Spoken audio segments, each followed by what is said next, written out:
उत्तराखंड के चमोली के पोखरी ब्लॉक में कुदरत का कहर बरपा है। ताली अंसारी गांव में बादल फटा है। बताया जा रहा है कि बीती रात बादल फटने की घटना हुई। बारिश के पानी के साथ बहकर आए मलबे की वजह से एक मकान क्षतिग्रस्त हो गया, जिससे एक शख्स की मौत हो गई। बताया जा रहा है कि मृतक जेई था। बहराइच के 3 तहसील के कई गांव पिछले 20 दिनों से बाढ़ से बुरी तरह से प्रभावित हैं। तूफान की तरह बहने वाली पानी अभी तक लगभग सैकड़ों गांवों को जलमग्न कर चुका है। बाढ़ग्रस्त इलाके के नागरिक नदी के किनारे बने बांधों पर शरण लेने को मजबूर हैं। बाढ़ग्रस्त इलाके में प्रभावित लोगों के लिए जिला प्रशासन ने बाढ़ चौकियों को अलर्ट पर रखा है। हर रोज बाढ़ पीड़ितों को राहत सामग्री भी वितरित की जा रही है।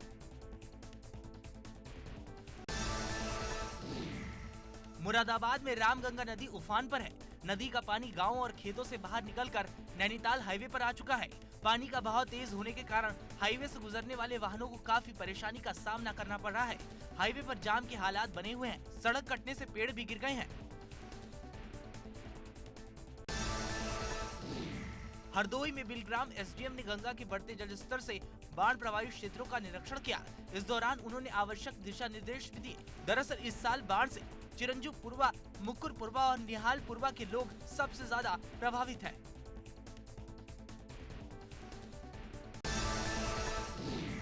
चमोली के ताली अंसारी गांव में फटा बादल फटने के बाद भारी तबाही। मकान के ऊपर हुआ भूस्खलन। मकान में सो रहे जूनियर इंजीनियर की मौत। 3 लोग घायल, अस्पताल में कराए गए भर्ती। कर्णप्रयाग में फिर बाधित हुआ बद्रीनाथ हाईवे। गौचर आईटीबीपी के पास भारी लैंडस्लाइड मलबा आने से बाधित हुआ बद्रीनाथ हाईवे। बारिश की वजह से हाईवे खोलने में आ रही दिक्कत। गुजरात में बारिश और बाढ़ का कहर जारी। यहाँ बाढ़ में बह जाने से 9 लोग की मौत हो गई, जबकि 78 लोगों को रेस्क्यू कर बचा लिया गया। अभी भी कई इलाकों में भारी बारिश के बाद बाढ़ के हालात बने हुए हैं।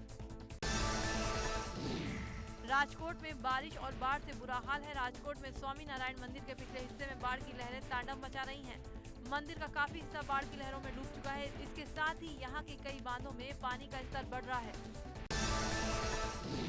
गोंडा में घाघरा नदी का जलस्तर काफी हद तक कम हुआ है, लेकिन लोगों की परेशानियां कम होने का नाम नहीं ले रही। पिछले करीब 1 महीने से गोंडा के कई गांव बाढ़ में डूबे हुए हैं। खेतों में लगी फसल बर्बाद हो चुकी है। लोग अपना घर छोड़कर ऊंचे स्थान या बांध पर रहने को मजबूर हैं। लोगों को पीने के पानी की समस्या भी हो रही है। अभी भी करीब 5000 की आबादी बाढ़ से परेशान है। वहीं पूरे मामले पर डीएम का कहना है कि कर्नलगंज क्षेत्र में बाढ़ प्रभावित लोगों को राहत किट समेत कई जरूरी सामान मुहैया करा दिए गए हैं। आजमगढ़ में घाघरा नदी के उफान के चलते सैकड़ों गांव इस समय पानी में डूबे हैं। हालात ये है कि इससे लाखों की आबादी बुरी तरह से प्रभावित है। वहीं प्रशासन का कहना है कि 236 बाढ़ प्रभावित गाँव के लिए जरूरी व्यवस्था कर ली गई है। महादेव की नगरी काशी में भी गंगा का उफान जारी है। गंगा के उफान में घाट किनारे सभी मंदिर और दुकानें डूब चुकी हैं। घाटों के किनारे रहने वाले लोग डरे हुए हैं। नाविक बेरोजगार हो गए हैं। उत्तराखंड में अभी और सताई की बारिश। 4 दिन के लिए भारी बारिश का अलर्ट जारी। प्रदेश के 8 जिलों में 28 अगस्त तक बारिश की संभावना। यूपी के बेसिक शिक्षा मंत्री डॉक्टर सतीश द्विवेदी ने आज बीकेटी विकास खंड के एक गांव में पहुंचकर स्वयं सहायता समूह की ओर से बनाई जा रही यूनिफॉर्म का निरीक्षण किया, जिसके बाद बेसिक शिक्षा मंत्री ने जिला बेसिक शिक्षा अधिकारी को लगातार यूनिफॉर्म बनाने के काम की देखरेख के अलावा समय पर यूनिफॉर्म पहुंचवाने के निर्देश दिए हैं।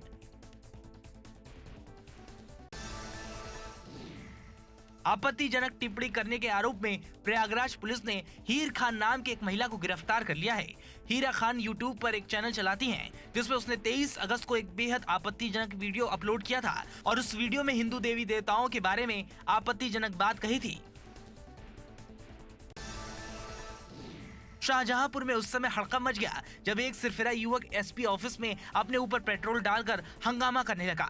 युवक का आरोप है कि उसे पुलिस मारपीट के एक मामले में फर्जी जेल भेजना चाहती है। इसी बात से नाराज युवक ने एसपी ऑफिस में अपने ऊपर पेट्रोल डालकर आत्महत्या की कोशिश करने लगा। फिलहाल आनंद फानन में पुलिस ने युवक को जिला अस्पताल में भर्ती कराया है, जहां उसका इलाज चल रहा है। कौशाम्बी के मंझनपुर मुख्यालय में लोगों का हंगामा। बेटे बहू को बिना बताए पिता के बेनामा कराने पे हंगामा। रजिस्ट्री दफ्तर से एसपी दफ्तर तक जमकर किया हंगामा। बेटा बहू ने पिता को दौड़ा कर पीटा। पुलिस ने मुकदमा दर्ज कर दिए जांच के आदेश। फतेहपुर में जमीनी विवाद को लेकर खूनी संघर्ष हो गया। दंगों ने कुल्हाड़ी और राड से किया हमला। हमले में 6 लोग गंभीर रूप से घायल, 2 लोगों की हालत नाजुक। पुलिस ने मुकदमा दर्ज कर जांच शुरू की। आगरा में बच्चों का नदी में छलांग लगाते वीडियो वायरल। यमुना नदी के घाट पर बच्चे कर रहे स्टंट, स्थानीय प्रशासन को नहीं है कोई भनक। फतेहाबाद के यमुना नदी जनेश्वर घाट का मामला। कानपुर में नशे की हालत में सिपाही ने दिखाई हनक। बाबूपुरवा के हसनैन रोड पर जमकर मचाया उत्पाद। महिलाओं और वहां मौजूद लोगों से अभद्रता का आरोप, बच्चों को मारी लाठी।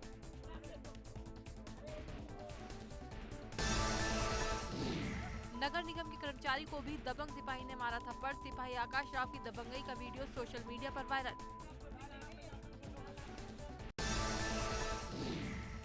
हाईकोर्ट की लखनऊ बेंच के वकील अनिश्चितकालीन हड़ताल पर हैं। ये ऐलान अवध बार एसोसिएशन ने किया है। दरअसल वकील कोर्ट में वर्चुअल सुनवाई की बजाय फिजिकल सुनवाई शुरू करने की मांग पर अड़े हैं।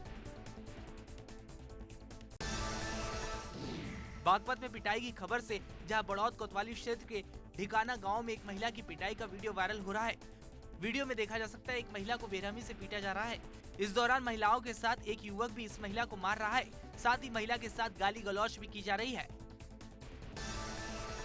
बीएचयू की कोविड अस्पताल में लापरवाही और एक छात्र की मौत के बाद अब यूनिवर्सिटी के सामने छात्रों ने मोर्चा खोल दिया है। छात्रों ने कोविड अस्पताल में अंकित पाठक नाम के छात्र की मौत के बाद बीएचयू के कुलपति और एमएस को जिम्मेदार बताया है और मृत छात्र के शरीर के अंग निकालने का भी आरोप लगाया है। मेरठ में एक बहुमंजिला अपार्टमेंट की लिफ्ट में एक बच्चा फंस गया और करीब 1 घंटे तक बच्चा लिफ्ट का अलार्म बजाता रहा और खुद को बचाने के लिए चीखता रहा। बाद में करीब 1 घंटे बाद एक शख्स ने बच्चे की आवाज सुनी और बच्चे को बाहर निकलवाया। मेरठ में एक बहुमंजिला अपार्टमेंट की लिफ्ट में एक बच्चा फंस गया और करीब 1 घंटे तक बच्चा लिफ्ट का अलार्म बजाता रहा और खुद को बचाने के लिए चीखता रहा। बाद में करीब 1 घंटे बाद एक शख्स ने बच्चे की आवाज सुनी और बच्चे को बाहर निकलवाया। यमुना एक्सप्रेसवे में दर्दनाक हादसा, अनियंत्रित होकर डिवाइडर से टकराई गाड़ी। हादसे में 3 लोगों की मौत, 12 से ज्यादा घायल लोग अस्पताल में भर्ती। माइलस्टोन संख्या 60 की घटना।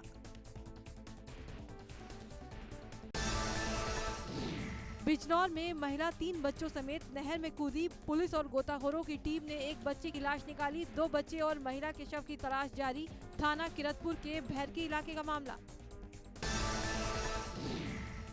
रायगढ़ हादसे पर कांग्रेस नेता राहुल गांधी ने ट्वीट कर दुख जताया। राहुल ने लिखा, मृतकों के परिजनों को संवेदनाएं, राज्य सरकार से अपील, घायलों और फंसे लोगों को जल्द से जल्द पहुंचाएं मदद। कांग्रेस के साथी भी हाथ बटाएं।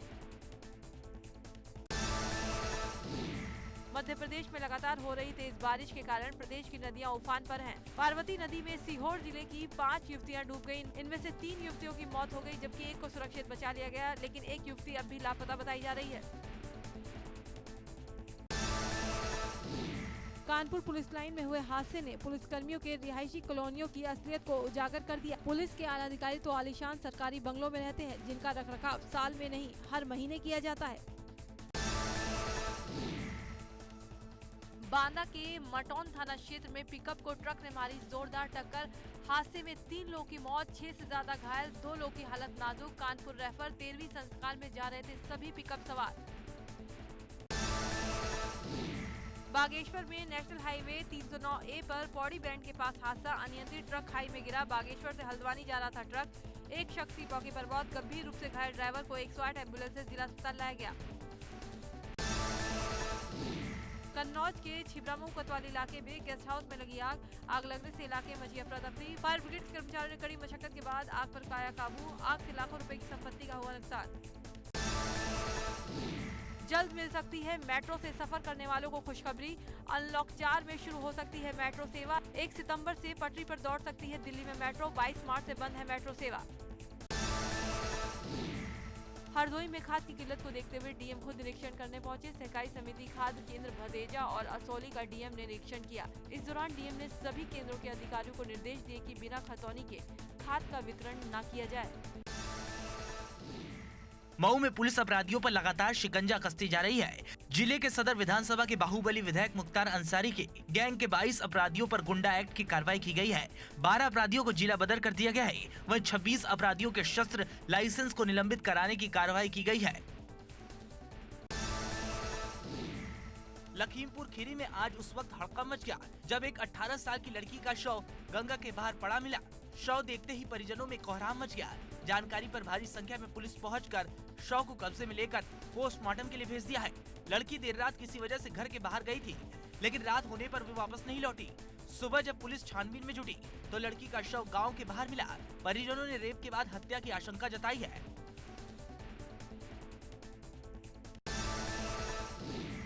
प्रयागराज में बाहुबली नेता और पूर्व सांसद अतीक अहमद पर शिकंजा कसने की तैयारी। अतीक से जुड़ी संपत्तियों का पता लगाया गया। अवैध तरीके से अर्जित की गई है संपत्ति। बेनामी संपत्ति पर अतीक के करीबियों का है कब्जा। बलिया जिले में एक पत्रकार की गोली मारकर हत्या कर दी गई। ये हत्याकांड जिले के फेफना थाना क्षेत्र में सोमवार शाम को हुआ। मृतक पत्रकार रतन सिंह एक प्राइवेट टीवी चैनल में काम करते थे। विरोध में पत्रकारों ने हाईवे 31 पर धरना दिया। पुलिस के मुताबिक आपसी विवाद में कहासुनी के दौरान ये वारदात हुई। पुलिस का कहना है कि हमलावर रतन सिंह के ही पाटीदार थे। एसपी ने मामले में कार्रवाई करते हुए फेफना थाना प्रभारी को लाइन हाजिर कर निलंबित कर दिया। थाने के अन्य लोगों के खिलाफ भी कार्रवाई होगी। बलिया में पत्रकार रतन सिंह की हत्या के मामले में मुआवजा। पत्रकार के परिजनों को 10 लाख रुपए देने की घोषणा। सीएम योगी ने 10 लाख रुपए देने की घोषणा की। अब तक 6 आरोपियों को पुलिस ने किया गिरफ्तार। आजमगढ़ के निजामाबाद थाना क्षेत्र में वर्चस्व की लड़ाई में दो पक्ष आपस में भिड़े। दोनों पक्षों में हुई फायरिंग में पंचायत सदस्य की गोली मारकर हत्या। जिले में एक हफ्ते के भीतर हुई तीसरी हत्या से दहशत। रात करीब 9:30 बजे की वारदात। हत्या से आक्रोशित क्षेत्र पंचायत सदस्य के समर्थकों ने बाजार में खड़े आरोपियों के 3 वाहन फूंक दिए। विपक्षियों के घर पर जमकर पथराव और तोड़फोड़ की। घटना की जानकारी होने पर डीआईजी और एसपी कई थानों की फोर्स के साथ मौके पर पहुंचे। चप्पे चप्पे पर पुलिस और पीएसी के जवान तैनात कर दिए गए। डीआईजी ने कहा, आरोपियों की गिरफ्तारी के लिए आधा दर्जन टीमें गठित कर दी गई हैं। हत्यारों के खिलाफ गैंगस्टर और एनएसए के तहत कार्रवाई होगी। देश में पिछले 24 घंटों में कोरोना के 61,408 नए मरीज सामने आए और 836 लोगों की मौत हो गई। इससे पहले भारत में 22 अगस्त को रिकॉर्ड 69,878 कोरोना मामले सामने आए थे। भारत में अब तक कोरोना मरीजों की कुल संख्या 31 लाख के पार जा चुकी है। अब तक 31,06,348 लोग कोरोना से संक्रमित। इनमें से 57,542 लोगों की मौत। एक्टिव केस की संख्या 7,10,000। स्वास्थ्य मंत्रालय के ताज़ा आंकड़ों के मुताबिक 23,38,000 लोग कोरोना से ठीक हो चुके हैं। मृत्यु दर गिरकर 1.85% हुई। एक्टिव केस की दर भी घटकर 23% हुई। रिकवरी रेट की दर 75% तक पहुंची। आईसीएमआर के मुताबिक 23 अगस्त तक कोरोना वायरस के कुल 3 करोड़ 64 लाख सैंपल टेस्ट किए जा चुके हैं, जिनमें से 9 लाख सैंपल की टेस्टिंग कल की गई। पॉजिटिविटी रेट 7% से कम है। प्रधानमंत्री नरेंद्र मोदी के प्रस्तावक डोम राजा नहीं रहे। 55 साल की उम्र में डोम राजा जगदीश चौधरी का हुआ निधन। डोम राजा का कई महीनों से चल रहा था इलाज। सुबह तबीयत बिगड़ने पर डोम राजा ने तोड़ा दम। देहरादून में सीएम त्रिवेंद्र सिंह रावत ने शहीद दुर्गामल की मूर्ति पर माल्यार्पण किया। इस मौके पर सीएम ने कहा कि शहीद दुर्गामल ने देश की आजादी के लिए बलिदान दिया था, जिसे भुलाया नहीं जा सकता। उन्होंने आजाद हिंद फौज में भी महत्वपूर्ण भूमिका निभाई थी। वकील प्रशांत भूषण के खिलाफ 11 साल पुराने अवमानना मामले में सुप्रीम कोर्ट में हुई सुनवाई। भूषण के वकील राजीव धवन ने की मांग, इस मामले को संविधान पीठ को भेज दिया जाए। चीफ जस्टिस नई बेंच का करेंगे गठन। 10 सितंबर को होगी अगली सुनवाई। बसपा सुप्रीमो मायावती ने प्रेस कॉन्फ्रेंस कर बीजेपी सरकार पर जमकर हमला बोला। मायावती ने कहा, कोरोना काल में भी यूपी में अपराध थमने का नाम नहीं ले रहा है। यूपी में कानून का राज अब नहीं बचा है। मायावती बोली, पहले जनता कांग्रेस सरकार से परेशान थी, अब भाजपा से परेशान है। इस दौरान मायावती ने परीक्षा को लेकर भी कहा, परीक्षा केंद्रों पर खास इंतजाम सरकार करे। इसको लेकर खास एहतियात बरतना जरूरी है। मायावती ने कहा, प्रदेश में आम आदमी ही अब जुल्म और ज्यादती का शिकार है। गैंगस्टर और एनएसए के तहत कार्रवाई करने के बाद भी अपराध और अपराधी नियंत्रण में नहीं है। लगता है प्रदेश में कानून का अनुचित और द्वेषपूर्ण प्रयोग हो रहा है। बढ़ते अपराध को लेकर प्रियंका गांधी वाड्रा का ट्वीट लिखा, यूपी के सीएम सरकार की स्पीड बताते हैं और अपराध का मीटर उससे दोगुनी स्पीड से भागने लगता है। यूपी सरकार बार बार अपराध की घटनाओं पर पर्दा डालती है, मगर अपराध चिंगाड़ते हुए प्रदेश की सड़कों पर तांडव कर रहा है। राजधानी लखनऊ में सीएम योगी ने 37 भंडार गृहों का ऑनलाइन शिलान्यास किया। 187 करोड़ रुपए की लागत से यूपी राज्य भंडारगार निगम बना रहा है भंडार गृह। सीएम योगी ने कार्यक्रम को संबोधित करते हुए कहा, भंडार गृहों को बढ़ने से कालाबाजारी पर लगाम लगेगी। 37 भंडार गृह बनने से किसानों को काफी फायदा होगा। मुख्यमंत्री योगी ने कहा, हमारे पास अनाज रखने की पूरी क्षमता नहीं थी, लेकिन किसान की उम्मीदों को सरकार ने पूरा किया। सरकार आते ही 37 लाख मीट्रिक टन गेहूं किसानों से खरीदा गया। सीएम योगी आदित्यनाथ बोले, 3 सालों में किसानों ने माना है कि किसानों को नुकसान नहीं हुआ। साथ ही सीएम ने कहा, मंडी समितियों में स्टोरेज बनने चाहिए। स्टोरेज से किसानों को फायदा होगा और कालाबाजारी भी रुकेगी। प्रेम विवाह करके सुर्खियों में आई बीजेपी विधायक राजेश मिश्रा उर्फ पप्पू भरतौल की बेटी साक्षी मिश्रा समाजवादी पार्टी से जुड़ने जा रही हैं। साक्षी मिश्रा और उसके पति अजितेश ने समाजवादी पार्टी ज्वाइन करने के लिए अखिलेश यादव को पत्र लिखकर समय मांगा है। साक्षी के इस फैसले से बरेली की राजनीतिक पार्टियों में हड़कंप मच गया है। हालांकि साक्षी मिश्रा ने अपने पिता को अपना राजनीतिक गुरु बताया है, लेकिन उसका कहना है कि वो अखिलेश यादव की राजनीति से खासी प्रभावित है। सपा ने संगम नगरी में अपना नया जिलाध्यक्ष घोषित किया। पार्टी के युवा नेता योगेश यादव को प्रयागराज का नया जिलाध्यक्ष घोषित किया गया। योगेश ने पार्टी दफ्तर पहुंचकर अपना कार्यभार ग्रहण कर लिया। योगेश यादव को पार्टी जिलाध्यक्ष बनाए जाने पर पार्टी नेताओं ने फूलों की माला पहनाकर उन्हें बधाई दी। उन्होंने खुद पर भरोसा जताने पर पार्टी मुखिया अखिलेश यादव का शुक्रिया अदा किया। योगेश ने कहा कि वो जल्द ही अपनी टीम तैयार कर कार्यकर्ताओं को सक्रिय करेंगे। रायबरेली के विधायक मनोज पांडे बहराइच पहुंचे, जहां पर उन्होंने ब्राह्मण समाज के लोगों के साथ बैठक की। गमन समाज को संबोधित करते हुए मनोज पांडे ने कहा कि समाजवादी पार्टी का शुरू से ब्राह्मणों के प्रति आदर भाव का एजेंडा रहा है। भारतीय जनता पार्टी के कार्यकाल के दौरान ब्राह्मण समाज पूरी तरीके से उपेक्षित है। यही नहीं, लगातार ब्राह्मणों को चुन चुन कर हत्या की जा रही है। 3 साल पहले गोरखपुर के बीआरडी मेडिकल कॉलेज में जिस कंपनी पुष्पा सेल्स के ऑक्सीजन सप्लाई को रोकने की वजह से 30 से ज्यादा बच्चों की मौत हुई थी, उस फर्म पर 3 साल बाद आखिरकार चिकित्सा विभाग ने कार्रवाई करते हुए पुष्पा सेल्स को ब्लैकलिस्ट कर दिया है। कानपुर पुलिस लाइन में हुए हादसे के बाद पुलिस महकमे की नींद खुली है और पुलिस लाइन की सभी बिल्डिंगों की जांच कर दुरुस्त करने की बात कही है। लेकिन लखनऊ में पुलिस लाइन के क्वार्टरों की क्या हालत है, इसका रियलिटी चेक एबीपी गंगा की टीम ने किया। आगरा में एक नशेड़ी सिपाही का वीडियो वायरल हो रहा है। वीडियो में साफ तौर पर दिखाई दे रहा है कि सिपाही रेहड़ी वाले को बंदूक से धमका रहा है। यही नहीं, सिपाही पर सरेआम गाली गलौज के भी आरोप लगे हैं। शराब के नशे में सिपाही सीधे से खड़ा भी नहीं हो पा रहा है। क्षेत्राधिकारी विकास जायसवाल ने सिपाही की अभद्रता की रिपोर्ट एसएसपी बबलू कुमार को भेज दी है। कानपुर में मामूली बात पर मुंशी और होमगार्ड में झड़प। मामूली बात पर मुंशी से होमगार्ड की हुई थी कहासुनी। दोनों के बीच गाली गलौज का वीडियो सोशल मीडिया पर वायरल। थाना काकादेव परिसर की घटना। झांसी रेलवे पुलिस बल ने रोनागिरी रेलवे स्टेशन पर एक फर्जी आरपीएफ जवान को गिरफ्तार किया है। गिरफ्तार आरक्षी का नाम पुष्पेंद्र अहिरवार है, जो आरपीएफ की वर्दी पहनकर रोजाना रेलवे स्टेशन पर जाकर ड्यूटी करता था और वहां आने जाने वाले मुसाफिरों पर वर्दी की हनक दिखाता था। लेकिन ये सारा षड्यंत्र उसने सिर्फ इसलिए रचा था कि फर्जी नौकरी के नाम पर उसकी शादी हो जाएगी। पूछताछ के दौरान आरोपी ने बताया कि उसने तकरीबन 8 महीने पहले आरपीएफ की वर्दी तैयार करवाई थी और तभी से वो अलग अलग रेलवे स्टेशनों पर जाकर वहां ड्यूटी करता था। कोरोना संकट के बीच हमीरपुर में अब डेंगू बुखार अपने पांव फैलाने लगा है। हमीरपुर के गलियां गांव में डेंगू के चलते अब तक 7 लोगों की मौत हो चुकी है, जबकि 24 से ज्यादा लोग इस वक्त डेंगू की वजह से गंभीर रूप से बीमार हैं। जिसके बाद जिला स्वास्थ्य विभाग की टीम ने गाँव में कैंप लगाकर लोगों की जाँच शुरू कर दी है और स्वास्थ्य विभाग के अधिकारी खुद गाँव में डेरा लगाकर लोगों को डेंगू से बचाव के लिए जागरूक कर रहे हैं।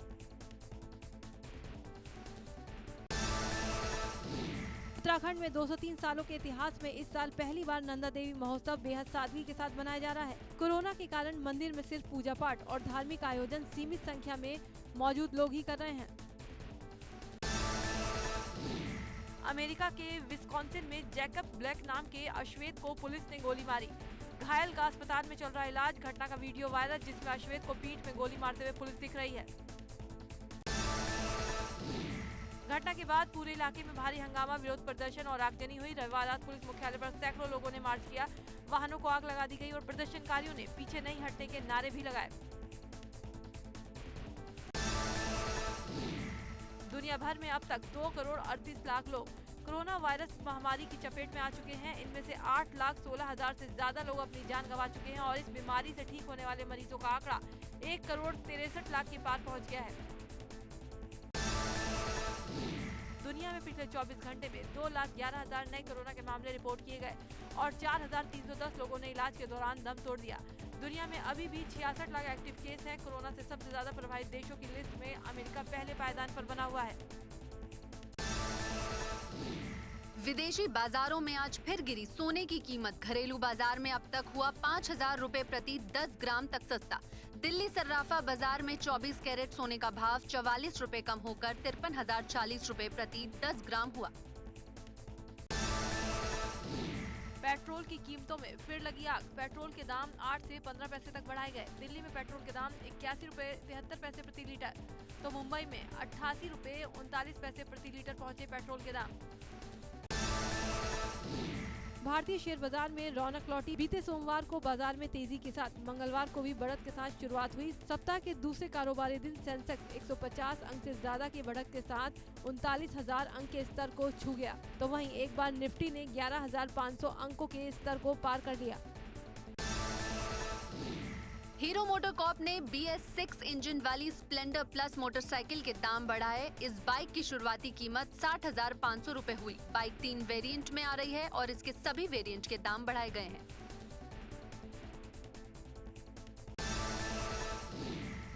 आने वाले वक्त में एयरटेल के उपभोक्ताओं को अपनी जेब ज्यादा ढीली करनी पड़ सकती है, क्योंकि कंपनी के चेयरमैन सुनील मित्तल ने इसके संकेत दिए हैं कि 160 रुपए में 16 GB डेटा एक त्रासदी है। इस कीमत पर आप या तो 1.6 GB डेटा का इस्तेमाल कीजिए या फिर इसकी ज्यादा कीमत चुकाने के लिए तैयार हो जाइए।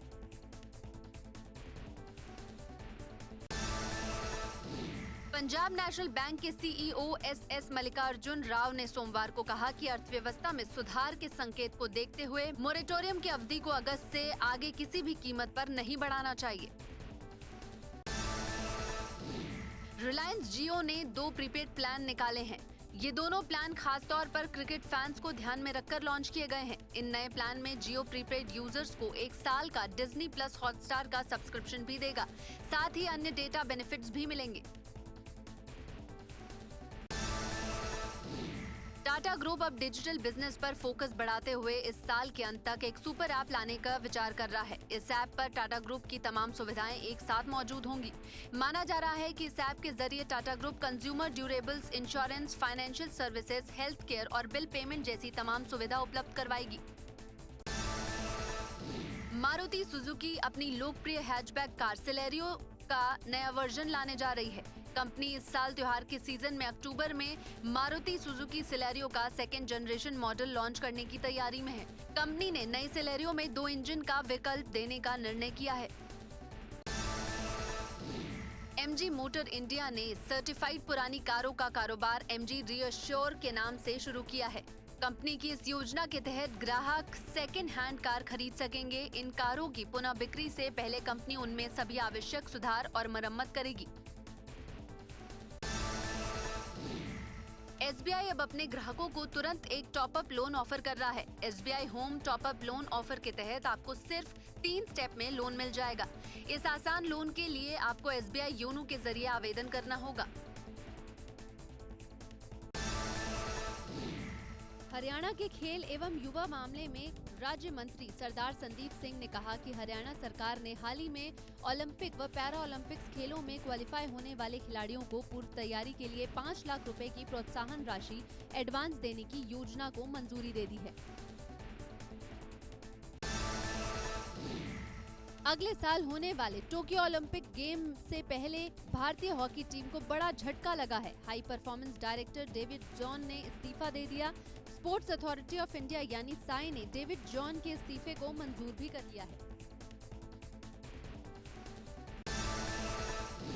पूर्व भारतीय क्रिकेटर इरफान पठान ने अंतर्राष्ट्रीय स्तर पर सचिन तेंदुलकर के 100 शतकों के रिकॉर्ड को तोड़ने के लिए विराट कोहली का नाम लिया है। 2012 में मास्टर ब्लास्टर ने एशिया कप के दौरान बांग्लादेश के खिलाफ अपना 100वां शतक मारकर ये रिकॉर्ड अपने नाम किया था। दिवंगत अभिनेता सुशांत सिंह राजपूत की बहन श्वेता सिंह कीर्ति ने अपने संगीत समारोह और शादी के रिसेप्शन के दौरान ली गई कुछ तस्वीरों को इंस्टाग्राम पर शेयर किया है। एक तस्वीर में सुशांत अपनी बहन को गले लगाए हुए देखे जा सकते हैं। तस्वीरों को शेयर करते हुए कहा कि वे बीते वक्त में वापस जाना चाहती हैं। बिग बॉस के नए सीजन को लेकर एक बड़ी खबर सामने आ रही है। दरअसल बिग बॉस 14 में आने वाले कंटेस्टेंट्स को 27 अगस्त से क्वारंटीन कर दिया जाएगा। बिग बॉस 14 के कंटेस्टेंट्स को मुंबई के अलग अलग होटलों में क्वारंटीन कर दिया जाएगा और वे केवल कोविड टेस्ट नेगेटिव आने के बाद ही घर में एंट्री कर सकेंगे। सीरियल ये रिश्ता क्या कहलाता है कि 3 एक्टर्स के कोरोना पॉजिटिव निकलने के बाद शो की शूटिंग रोक दी गई। मोहसिन खान, शिवांगी जोशी के साथ बाकी एक्टर्स सेल्फ क्वारंटीन किए गए। अंकिता लोखंडे के चेहरे पर खुशियां दिखाई दे रही हैं। हाल ही में अदाकारा ने अपने घर पर मां के साथ मिलकर पूजा का आयोजन किया। इस पूजा के लिए अंकिता लोखंडे खासा एक्साइटेड दिखी और इसकी पल पल की जानकारी अंकिता लोखंडे ने अपनी फोटोज और वीडियोस के जरिए दिखाई। दर्शकों का सबसे पसंदीदा टीवी सीरियल तारक मेहता का उल्टा चश्मा को लेकर हाल ही में खबर आई कि अब इस शो में नेहा मेहता नहीं दिखाई देंगी। साथ ही रोशन सिंह सोडी का किरदार निभाने वाले गुरचरण सिंह अब इस शो का हिस्सा नहीं रहेंगे। सारा अली खान गोवा में छुट्टियां बिताकर सैफ अली खान और करीना कपूर से मिलने उनके घर पहुंची। सबसे दिलचस्प बात तो ये है कि करीना की दूसरी प्रेगनेंसी की खबर के बाद ये पहली बार है जब सारा उन्हें बधाई देने के लिए पहुंची। हालांकि इस दौरान सारा अकेली नहीं थी, उनके साथ इब्राहिम अली खान भी मौजूद थे। संजय दत्त अमेरिका या सिंगापुर इलाज के लिए जा सकते हैं। हालांकि बीते हफ्ते ही वो कोकिलाबेन अस्पताल पहुंचे और शुरुआती चरण का इलाज कराया। इस बीच संजय दत्त को लेकर नई जानकारी सामने आई है।